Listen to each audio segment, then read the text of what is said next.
नमस्कार, बहुत स्वागत है आप सभी का। आप देख रहे हैं आपकी बात मध्य प्रदेश और मैं हूं अभिलाष मिश्रा। आज हम बात करेंगे आईएएस संतोष वर्मा की, जो पिछले कई दिनों से सुर्खियों में हैं और उन्हें सुर्खियों में रहने का शौक पुराना है। पहले भी विवादित बयान, विवादित अपने खुद के व्यवहार आचार और साथ ही साथ पर्सनल लाइफ को लेकर के वो सुर्खियों में रहे हैं। इतना ही नहीं, कथित तौर पर फर्जी साइन करने के मामले में वो जेल भी जा चुके हैं, पर आईएएस बने हुए हैं। बेहद कृपा पात्र हैं वो किसी ना किसी के, ये माना जा रहा है और साफ तौर पर यह कहा जा रहा है कि उनके ऊपर किसी बड़े शख्स का हाथ है, वरना इतने सब करने के बाद भी कोई शख्स आराम से अपने पद पर कैसे बना हुआ है। ये वही आईएएस हैं जिन्होंने आरक्षण खत्म करने की एवज में सीधे तौर पर ब्राह्मण की बेटी का अपने बेटे से संबंध बनाने की डिमांड कर दी थी, डील कर ली थी। और अब उसके बाद जब विवाद हुआ तो माफी मांगी और अब उनके तेवर फिर बदल गए हैं।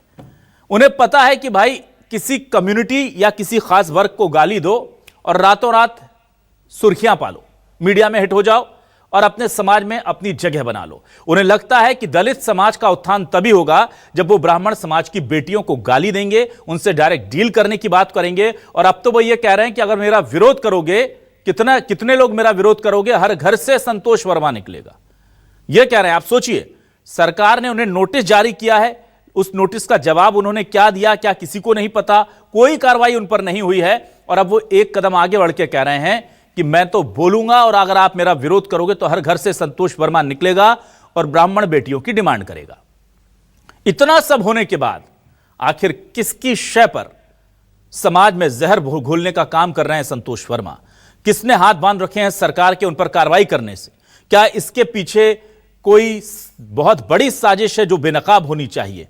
और इस पूरे मामले पर बीजेपी, कांग्रेस, ब्राह्मण समाज, दलित समाज, सभी का स्टैंड क्या है, इसी पर करते हैं आज आपकी बात।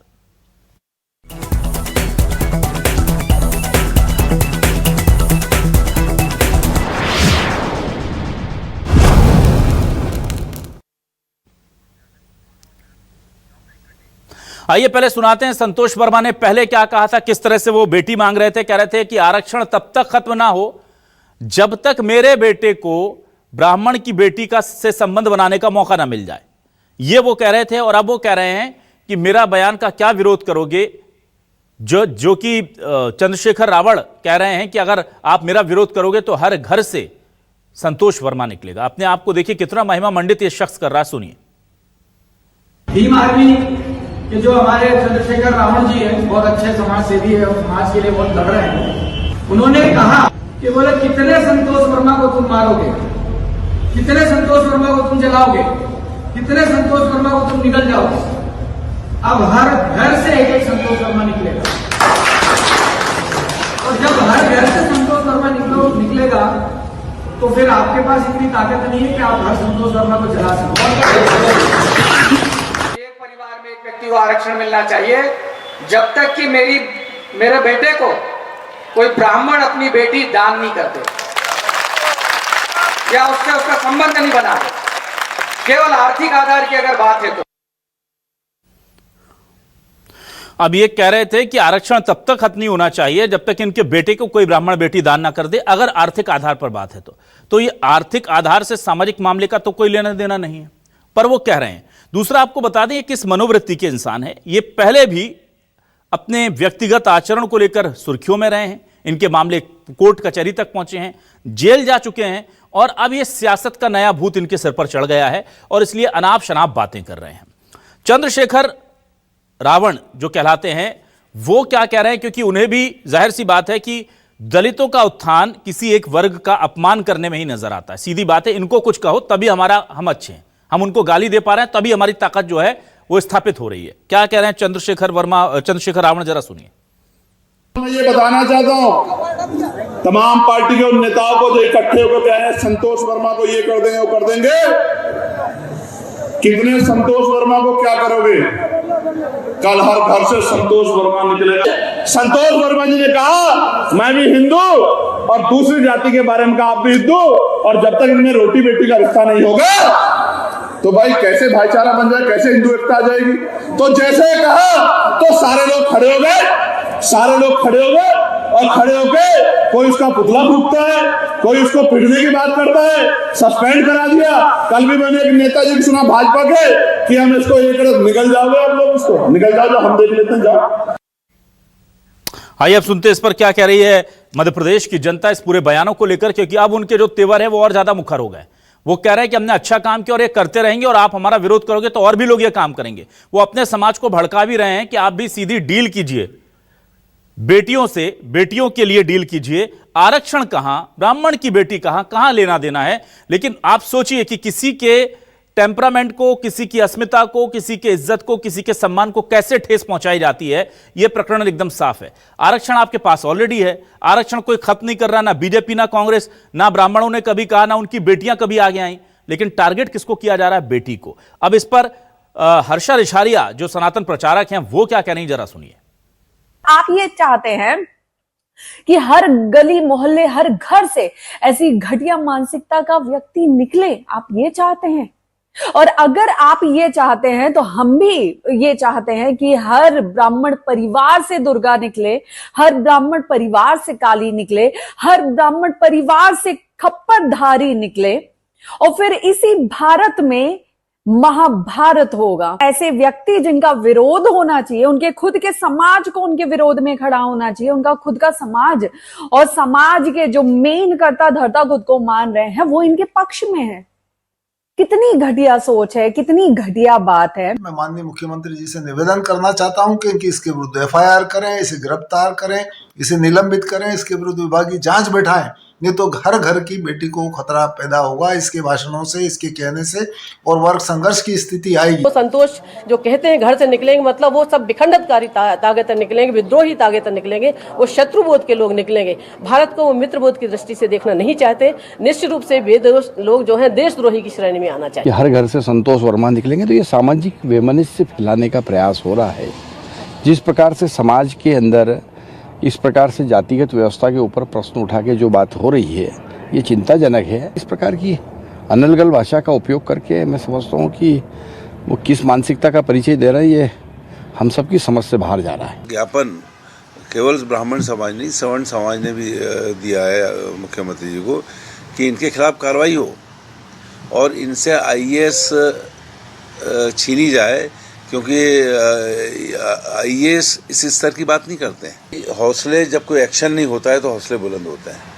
ये मुख्यमंत्री जी बहुत से मामलों में एक्शन नहीं ले पा रहे हैं, इसलिए ये स्थिति बनी।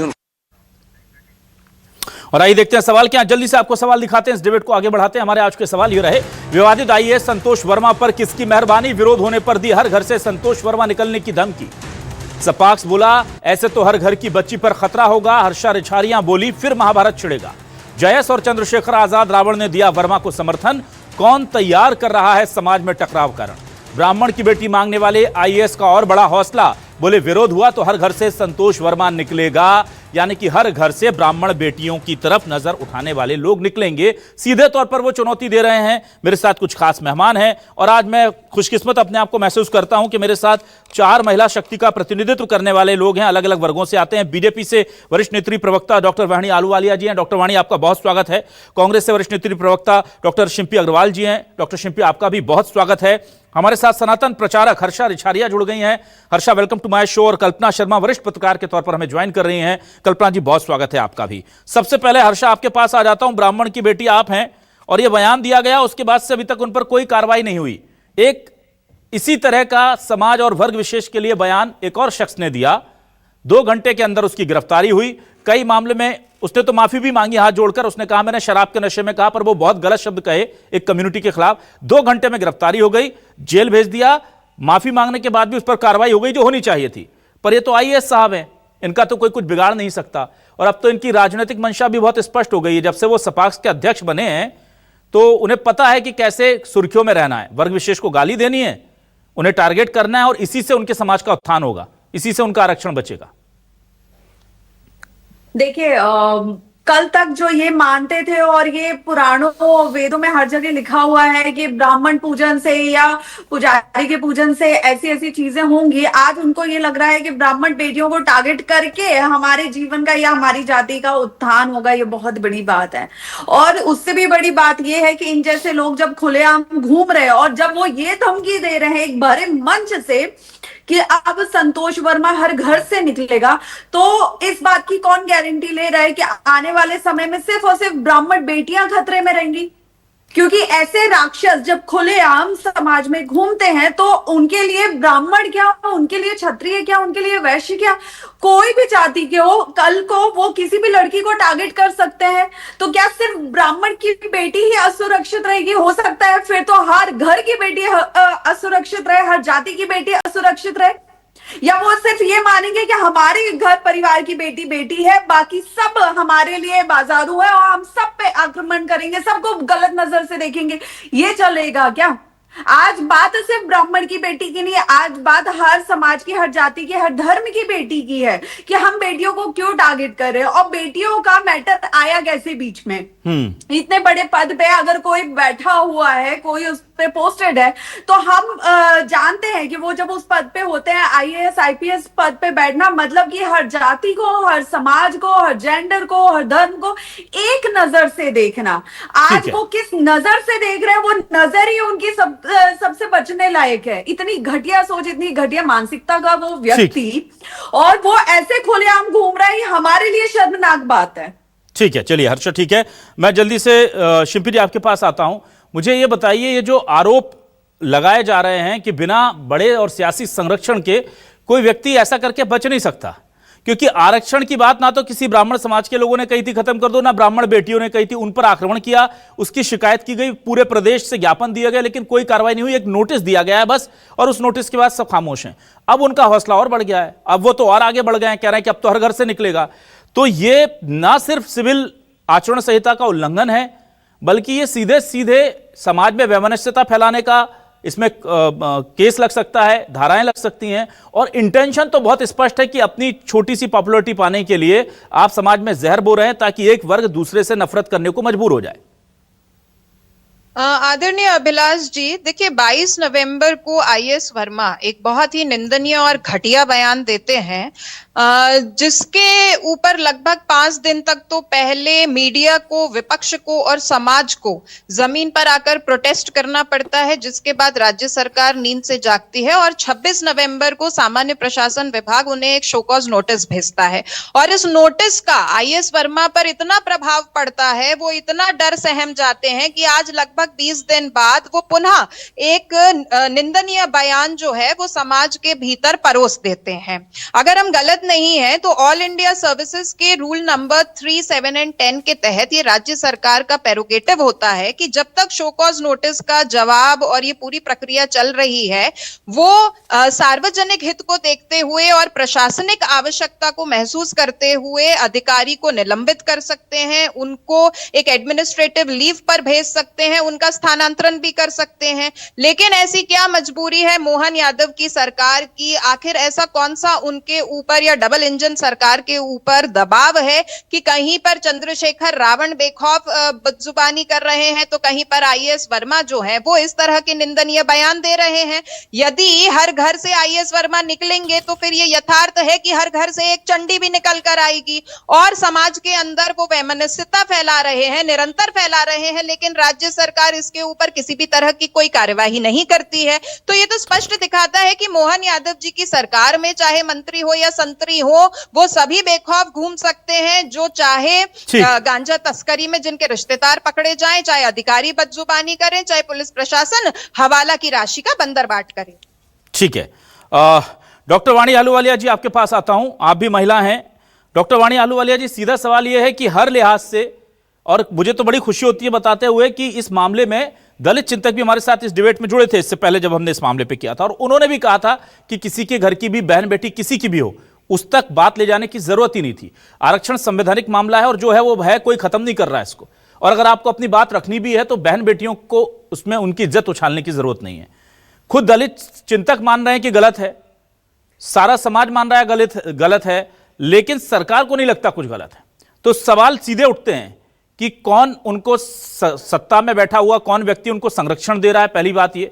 और अगर ऐसा नहीं है तो क्या वोट बैंक की एक बड़ा वर्ग नाराज हो जाएगा अगर संतोष वर्मा के खिलाफ हमने कोई कार्रवाई कर दी? क्योंकि जो ब्राह्मण हैं वो तो मुश्किल से 7-8% होंगे भाई, मैक्सिमम 10% से ऊपर तो कहीं नहीं होंगे। तो 10% लोगों को साधने के लिए सीधा सीधा वोट गणित लग रहा है क्या कि हम इतने बड़े वोट बैंक को कैसे नाराज कर दें आईएएस वर्मा पर कार्रवाई करके? कहां हाथ बन गए हमारे?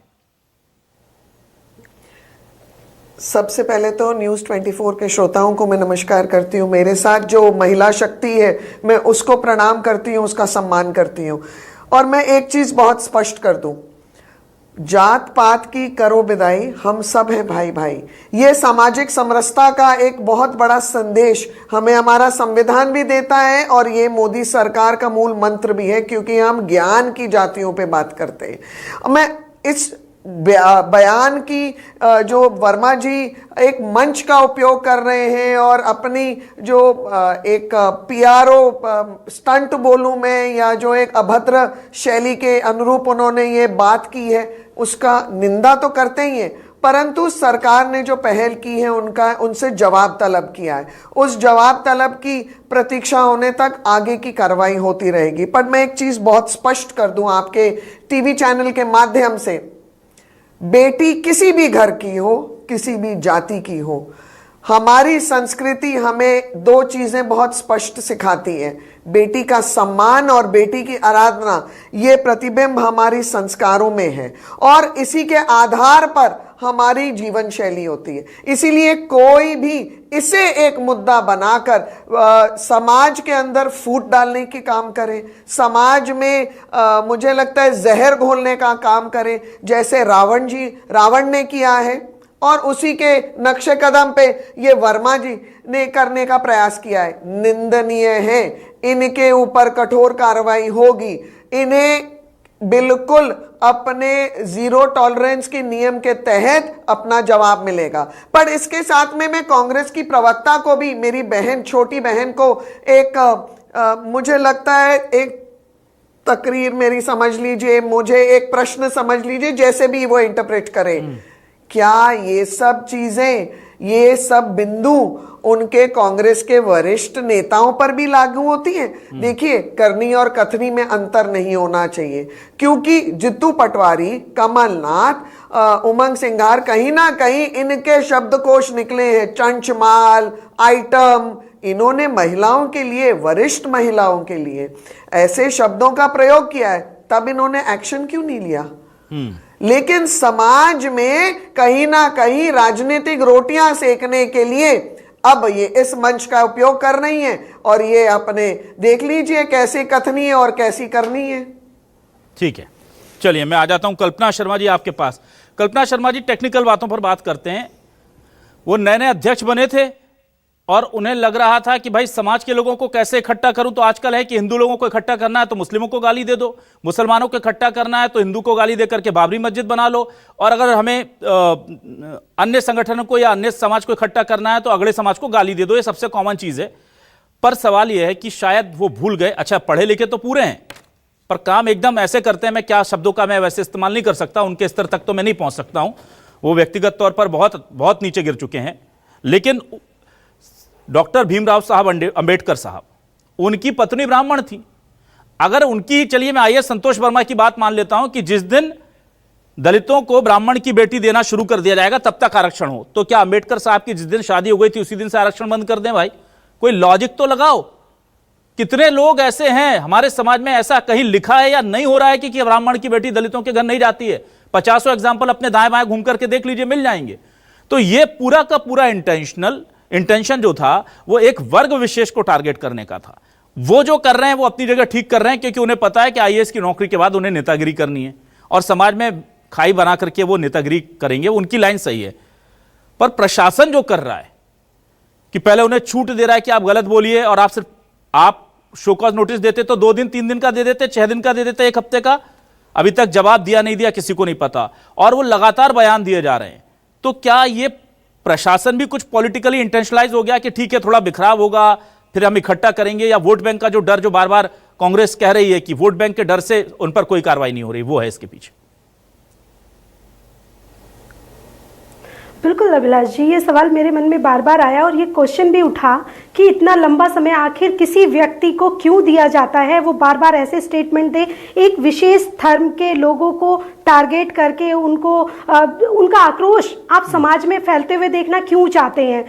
वैसे भी कहा गया है कि कुछ बात तो है हस्ती मिटती नहीं हमारी, आप लाख कोशिश कर लें, अपने दम पर बिना आरक्षण के आज उस हर पद पर बैठा हुआ है जहां पर आप बाद में दौड़ने के लिए कहते हैं, आगे सबको निकलने 10 मिनट का लेट का समय हमें दिया जाता है, उसके बाद भी हम वहां तक पहुंचते हैं। आईएएस से लेकर के हर उस पोस्ट को डिजर्व करते हैं, किसी आरक्षण के दम पर वहां नहीं पहुंचते, क्योंकि योग्यता के आधार पर, योग्यता बुद्धि, हमारे शास्त्रों को बचाने से लेकर के हमारी संस्कृति को बचाने के लिए ब्राह्मणों ने जो अपना योगदान दिया उसको नजरअंदाज नहीं किया जा सकता। जाति धर्म में ना बांटना के लिए जितना भी काम किया जाना चाहिए वो हिंदू ब्राह्मण आज भी करता है और लंबे समय से करता है। चाहे मुगल शासन की बात कर लीजिए, चाहे अंग्रेजों के समय बात कर लीजिए, भले ही लाख कोशिश की गई, क्योंकि जब तक आप ब्राह्मण को टारगेट नहीं करेंगे, जब तक उनको अलग नहीं करेंगे, तब तक आप पूरे हिंदू समुदाय को बिखराव की स्थिति में नहीं देख सकते। एक मानसिकता है कि पहले ब्राह्मण को अलग किया जाए, लेकिन जिस तरह से सरकार काम करती है, सरकार चाहे तो उसको एक ही दिन में उस विषय को खत्म कर सकती थी, लेकिन नहीं किया गया। क्यों? क्योंकि राजनीति हर तरफ से होती है, चाहे वो कोई भी पार्टी क्यों ना हो, सबको सिर्फ और सिर्फ वोट बैंक की चिंता है। ब्राह्मण हो, दलित हो या अन्य हो, दलितों ने इसका विरोध किया, गलत बताया, ये बात सच है। किसी एक व्यक्ति या 2 4 या मैं कहती हूँ 10 या हजारों व्यक्तियों के कहने के बाद भी इस चीज से इनकार नहीं किया जा सकता कि योग्यता है, योग्यता के आधार पर अगर कोई डिजर्व करता है तो ब्राह्मण अपनी बेटी देने में पूजनीय, अगर सम्मानीय है, उस पद पर डिजर्व करता है तो देने में देर नहीं लगाता, कर देता है, सम्मान से शादी करता है, लेकिन दान नहीं देता। जिस तरह से शब्द इस्तेमाल किए गए, संबंध बनाने के लिए अपनी बेटी नहीं देता। ये चीजें समझनी चाहिए और सरकार को इतना लंबा समय किसी भी व्यक्ति को नहीं देना चाहिए कि समाज में आक्रोश फैले। धर्म जाति के नाम पर जिस तरह से कोशिश की जा रही है एकजुट करने की, क्योंकि जाति और धर्म किस धर्म में नहीं है, सिर्फ हिंदुओं को टारगेट किया जा रहा है। क्यों? क्योंकि एक ऐसा समुदाय है ये, जब तक ये नहीं बिखरेगा तब तक इस देश का बिखराव नहीं होगा। इस देश का बिखराव करने के लिए बहुत आवश्यक है, हिंदुओं को बांट दो, ब्राह्मणों को सबसे पहले अलग किया जाएगा, उसके बाद बाकी चीजें होंगी। तो मुझे ऐसा लगता है अभिलाष जी, सबसे पहले समझना पड़ेगा मानसिकता को और बदलाव करना पड़ेगा उस सोच को, और सरकार को ऐसे किसी भी व्यक्ति के स्टेटमेंट को बहुत गंभीरता से लेना चाहिए कि कहीं समाज में इस तरह के स्टेटमेंट बिखराव पैदा ना कर दे, और कार्रवाई तुरंत कर देनी चाहिए। अभिलाष जी ठीक है, हर्षा जी आपके पास आता हूं। हर्षा जी देखिए, ये जो सिविल आचरण संहिता जो होती है आईएएस आईपीएस के लिए, वो बहुत ज्यादा हार्श होती है, आम लोगों से ज्यादा होती है कि आप कुछ भी ऐसा नहीं बोलेंगे जिससे किसी वर्ग विशेष को, समाज को ठेस पहुंचे। यहां ठेस क्या पहुंच रही है, वो तो लात मार रहे हैं सीधे तौर पर, लेकिन उसके बाद ना उस पर एक्शन हो रहा है। वो उनको जो शो कॉज नोटिस दिया गया उसका जवाब मिल गया, तो भाई तो आप अगर सेटिस्फाई हैं तो बता दीजिए हमको कि सेटिस्फाई हैं, हमें नहीं लगता इन्होंने कुछ गलत किया, और नहीं मिला तो आप एक्शन कर दीजिए। अगर आपने टाइम 2 महीने का दिया है, 6 महीने का दिया, तो वो बता दीजिए। तो इस पूरे मामले पर सरकार ने या प्रशासन ने, खासतौर से जो प्रशासन है, क्योंकि एडमिनिस्ट्रेशन को एक्शन लेना उन पर, जो चुप्पी साध रखी है वो असामान्य है, वो किसी भी तरह से नॉर्मल नहीं है। कोई भी समझदार आदमी ये कहेगा कि भाई आरक्षण की बात में आप किसी के घर की बहन बेटी को क्यों खींच के ला रहे हो, ये तो लॉजिक ही नहीं है। और फिर उतर रहा है कि अब हर घर से निकलेगा या नहीं, हर घर से निकल के ब्राह्मण बेटियों पर नजर रखेंगे और उनसे संबंध बनवाओ हमारे बच्चों के, इस तरह की बात वो कह रहे हैं, यानी समाज को भी भड़का रहे हैं। तो अब आईएएस संतोष वर्मा तो पीछे छूट जाते हैं, अब सवालों के कटघरे में प्रशासन खड़ा हो जाता है कि भाई वो क्यों कार्रवाई नहीं कर रहा है, इसके पीछे आपको इंटेंशन क्या लग रहा है? देखिए, पहली चीज ये बोलना कि हर घर से संतोष वर्मा निकलेगा, वो कोई बहुत बड़ा क्रांतिकारी नहीं है। उसने देश और समाज के लिए कुछ भी बहुत अच्छा नहीं कर रखा है। जो भी कर रहा है वो बुरा ही कर रहा है, वो बेड़ागर्क करने वाला ही कर रहा है। वो आने वाली जनरेशन को, मौजूदा जनरेशन को एक गलत संदेश देने वाले ही काम कर रहा है। तो हर घर से संतोष वर्मा निकलेगा, ये कोई बहुत गर्व वाली बात नहीं है जिसको इतने गर्व के साथ और भरे मंच से बोला जा रहा है। तो ये बहुत शर्मनाक बात है। जिसने ये बात बोली उसके लिए भी, जिसका वो समर्थन कर रहे हैं उनके लिए भी, कहीं ना कहीं आप ऐसी मानसिकता को, ऐसे नीच जानवर किस्म के इंसान को और ज्यादा शय देने का काम कर रहे हो। और वही बात हम सब बोल रहे हैं कि बहन बेटियां हर समाज हर जाति में होती हैं। आज आप किसी को टारगेट करोगे, कल कोई आपको टारगेट करेगा, क्योंकि कर्मों का चक्र तो घूमकर आता ही है। ये भूल जाइए कि कल आपको कोई टारगेट नहीं करेगा।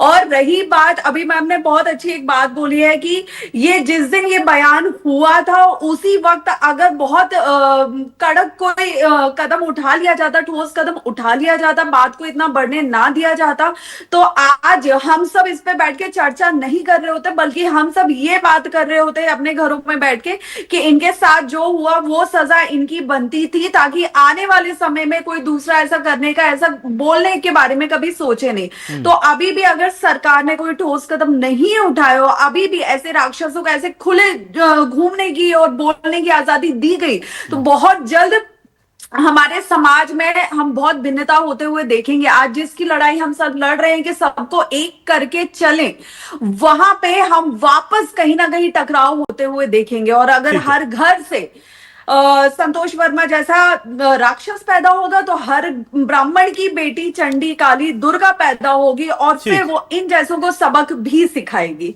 ठीक है डॉक्टर शिल्पी अग्रवाल, देखिए आपने मुर्शिदाबाद की कहानी सुनी होगी। वहां पर एक बाबरी मस्जिद के लिए जो हुमायूं कबीर हैं, टीएमसी से निलंबित विधायक, वो लग गए और उन्होंने कहा कि भाई मुझे यहां पर बाबरी मस्जिद बनानी है। 3 करोड़ रुपए का चंदा भी इकट्ठा कर लिया और बाकायदा उसको शिलान्यास भी उन्होंने कर दिया। वो बयान देते हैं, बाद में उनकी राजनीतिक महत्वाकांक्षा निकल कर आती है कि ओबीसी से मेरी बात हुई है और ओबीसी जी कह रहे हैं कि जो इंडिया में ओबीसी है वही तुम बंगाल में हो। तो उनकी राजनीतिक महत्वाकांक्षा उनके इस बयान से क्लियर होती है कि वो करना क्या चाहते हैं। अब इधर संतोष वर्मा, चंद्रशेखर रावण जो हैं, जो समाज में, हिंदू समाज में खासतौर से, उनको सारी बुराइयां हिंदू समाज में दिखती हैं, उनको बाकी किसी समाज में जाति विभेद कोई दबाव कहीं नहीं दिखता, सिर्फ हिंदू समाज, और खास तौर पे हिंदू समाज में भी एक वर्ग के खिलाफ वो सियासत करते हैं। तो पॉलिटिकल इंटेंशन बहुत क्लियर है कि उनको करना क्या है, उनका रोल मॉडल कौन है, और एक दूसरे को वो सपोर्ट करने लगे हैं पहले ही। पर सवाल यह है कि क्या वाकई में जो जानकारियां निकल कर आ रही सूत्रों के हवाले से कि सत्ता में बैठे कुछ लोग हैं जो जानबूझ करके संतोष वर्मा को मौका देना चाहते हैं ताकि वो ऐसी बयानबाजी करके यहां पर जो समाज वर्ग विशेष है उसके बड़े नेता बन जाएं और बाद में वोट पॉलिटिक्स के लिए हम उसका इस्तेमाल अपने हिसाब से कर सकें। क्योंकि ये जो आप टाइम फ्रेम दे रहे हैं उसको काम करके पॉपुलैरिटी गेन करने का या सुर्खियों में एटलीस्ट आने का, यह बिना मदद के संभव नहीं है। और इसके पीछे कोई पॉलिटिकल इंटेंशन होगा या पर्सनल होगा, तो पर्सनल इंटेंशन भी इतनी बड़ी चीज पर नहीं हो सकता। तो ये पॉलिटिकल इंटेंशन है और जानबूझ करके उन्हें बड़ा करने की हवा दी जा रही है ताकि वो बड़े बन जाएं, उनका राजनीतिक कद बड़ा हो जाए। कहा जाता है कि भीम आर्मी के आने से सबसे ज्यादा नुकसान बसपा को हुआ क्योंकि वो वोट उनके खास वोटर्स को काट देती थी। और उसी तरह की कुछ स्क्रिप्ट लिखी जा रही है आने वाले समय में मध्य प्रदेश में, जानबूझ करके एक वर्ग विशेष के खिलाफ इस तरह से एक नेता को तैयार किया जा रहा है। आदरणीय अभिलाष जी, आपने एक बात बहुत ही अच्छी कही है कि इनके जो पॉलिटिकल इंटेंशंस हैं वो बहुत ही क्लियर हैं, क्योंकि आजकल सोशल मीडिया ने ओवरनाइट स्टार्स पैदा करने का एक जिम्मा उठा रखा है। और चाहे हुमायूं कबीर जैसे लोग हों या आईएएस संतोष वर्मा जैसे लोग हों, वो बहुत ही निर्भीकता से राजनीतिक रूप से अपने कद को बढ़ाने के लिए इस तरह की उलझुल बयानबाजी करते हैं, सामाजिक सौहार्द को खंडित करने का प्रयास करते हैं। क्योंकि एक तरफ यदि राम मंदिर के निर्णय की बात हो तो भारतीय समाज ने उसको बहुत ही सौहार्दपूर्ण तरीके से स्वीकारा, और दूसरी तरफ अगर आईएएस संतोष वर्मा के बयान की निंदा करने की बात हो तो समाज ने एक मुश्त रूप से उनके बयान की निंदा करी। लेकिन यहाँ पर प्रशासन स्वाभाविक रूप से कटघरे में खड़ा होता है और विपक्ष का सीधा कहना है कि इस पर राज्य सरकार की कोई दलील, कोई सफाई मानने योग्य नहीं है। अगर आपने प्रथम दिन उनके ऊपर कार्रवाई करके एक नजीर पैदा करी होती तो आज नौबत यहां तक नहीं आती कि संतोष वर्मा निर्भीकता से कहते कि हर घर से एक संतोष वर्मा निकलेगा। स्वाभाविक तौर से ये कोई बहुत ही अपने आप पर गर्व करने वाली बात नहीं है। और भारतीय जनता पार्टी के ही नेता थे रामेश्वर शर्मा जो ऑन कैमरा ये कह रहे थे कि ये तो छोटी मोटी बात है, आप इसको नजरअंदाज करिए। तो सरकार के लिए इस तरह की बात छोटी मोटी कैसे हो जाती है कि जहां पर समाज एक मुश्त रूप से, विपक्ष हो चाहे मीडिया हो, वो इसका विरोध कर रहा है और आप इसको एक छोटी मोटी बात कह देते हैं। सरकार को अपने प्रेरोगेटिव का इस्तेमाल करते हुए आईएएस वर्मा के ऊपर मुकदमा दर्ज करना चाहिए, उनको निलंबित करिए। चाहे उनको आप एक एडमिनिस्ट्रेटिव लीव के ऊपर भेजिए, लेकिन आप इस पर तुरंत कार्रवाई करिए, नहीं तो ये सत्य है कि समाज इस पर चुप बैठने वाला नहीं है और कहीं ना कहीं ये सौहार्द को बिगाड़ने का कार्य कर रहा है। ठीक है, डॉक्टर वाणी आपके पास आता हूं। डॉक्टर वाणी, क्या हम इंतजार कर रहे हैं कि अब दूसरे वर्ग से भी कोई अप्रिय स्थिति बन जाए और कुछ ऐसे शब्द कोई व्यक्ति कह दे, अगर मान लीजिए आवेग में आकर कह देगा, समाज में टकराव हो जाए? क्या प्रशासन इस बात का इंतजार कर रहा है? मैं सीधा सवाल कर रहा हूं। दूसरा सवाल ये, एक शब्द बहुत इस्तेमाल करती है बीजेपी, वो है क्रोनोलॉजी। क्रोनोलॉजी समझिए इस मामले की। आईएएस संतोष वर्मा का पर्सनल रिकॉर्ड बहुत खराब है, वो जेल जा चुके हैं। मामला अभी जाहिर सी बात है कि कोर्ट का है, इसलिए मैं बहुत कुछ बोल नहीं रहा हूं। व्यक्तिगत आचरण के तौर पर उनके चरित्र पर बहुत सारे लांछन लग चुके हैं, वो पूरे मीडिया में और सभी को पता है, वहां भी मैं नहीं जा रहा हूं। लेकिन जिस दिन वो ये अध्यक्ष बनते हैं उसी दिन ये बयान देते हैं और उसी दिन के बाद से उनका संरक्षण मिलने का सिलसिला शुरू हो जाता है। अभी ये कहा जा रहा है कि ये स्पष्ट है बहुत तेजी से कि उन्हें वक्त दिया जा रहा है कि आप अपने आप को जितना लाइमलाइट में ला सकते हो लेकर के आओ, और इंतजार किया जा रहा है कि दूसरे समाज के दूसरे पक्ष की तरफ से कुछ टकराहट वाली बात हो जाए ताकि ये मुद्दा और बड़ा हो जाए। फिर अगर आपको छोड़ना भी पड़ा ये पद या आपको फिर सियासत में जब आप जाएंगे तो हम आपकी पैराशूट लैंडिंग करा रहे हैं। अब इससे कांग्रेस को तो फायदा दिख नहीं रहा, हर्षा रिछारिया जी को भी नहीं दिख रहा, कल्पना जी को नहीं दिख रहा, मुझे नहीं दिख रहा, पब्लिक को नहीं दिख रहा, दलित समाज खुद कह रहा है गलत हो गया। तो मुझे बताइए आपके हाथ कैसे बंधे हुए हैं अभी तक, जब आपके पास पूरे रूल्स हैं, आपके पास अधिकार हैं, प्रशासनिक तौर पर हैं, कानूनी तौर पर हैं, दोनों तरफ से हैं, और आप कह रहे हैं हमने उनसे जवाब मांगा है। आप इंतजार कर रहे हैं किस चीज का? टकराव हो जाए समाज में, इसका इंतजार कर रहे हैं? नहीं, बिल्कुल नहीं। हम और आप अगर ये सोचें कि समाज बहुत कमजोर है तो हम गलत हैं ना, हम तो क्योंकि बिहार चुनाव में जितना मर्जी कांग्रेसियों ने झूठ और फरेब फैलाने की कोशिश की, जितना आर्टिफिशियल इंटेलिजेंस का उपयोग करके झूठे वीडियोस बनाए, आपत्तिजनक वीडियोस बनाए, समाज ने उसका जवाब मुंह पर दिया है। मैं पूछना चाहती हूं कांग्रेस प्रवक्ता से, इतनी इन्होंने अभी ज्ञान की बातें कही, इन्होंने राम मंदिर के बारे में बात करी, तो राम मंदिर की पैरवी के दौरान, उस कोर्ट केस के दौरान अभिषेक मनु सिंघवी जिन्होंने राम के अस्तित्व पर प्रश्न चिन्ह उठाया, उसको तो आपने राज्यसभा भेजा है। तो ये आपकी दोगली राजनीति है। ठीक है बहन जी, पहले तो समझिए ये समाज हमारा इतना कमजोर नहीं है। कुछ मुट्ठी भर लोग समाज में जहर फैलाने का काम नहीं कर पाएंगे। भारतीय जनता पार्टी जो सबका साथ सबका विकास के आधार पर सबके प्रयासों में सब में ब्राह्मण कहाँ है मैडम? अंश डालती है। डॉक्टर वाणी आलूवालिया जी, सब में ब्राह्मण बेटियां नहीं है क्या? सब में ब्राह्मण बेटियां नहीं है क्या? आप मुझे एक मिनट, डॉक्टर वाणी आलूवालिया जी, डॉक्टर वाणी आलूवालिया जी, आप मुझे एक आंदोलन करते हुए लोग दिखाइए जो आईएएस संतोष वर्मा के समर्थन में निकले हो। मैं आपको 25 तस्वीरें दिखा रहा हूं कि ब्राह्मण बेटियां निकली, ब्राह्मण निकले, दलित समाज के लोग निंदा कर रहे हैं। मैं आपको बोल रही हूं जी, मैं आपको यही तो बोल रही हूं। हाँ, मैं संतोष वर्मा जी जो कर रहे हैं, जो कर चुके हैं, निंदनीय नहीं, घोर निंदनीय है। और उन्हें जो करने दिया जा रहा है वो निंदनीय है कि नहीं? इतना कमजोर नहीं दिखेगा कि मुट्ठी भर लोग ना डॉक्टर वाणी आलूवालिया जी, वो जो कर रहे हैं, मैंने कहा वो तो बहुत बात पीछे छूट गई। ऐसे सिर फिरे लोग तो समाज में बहुत मिलेंगे।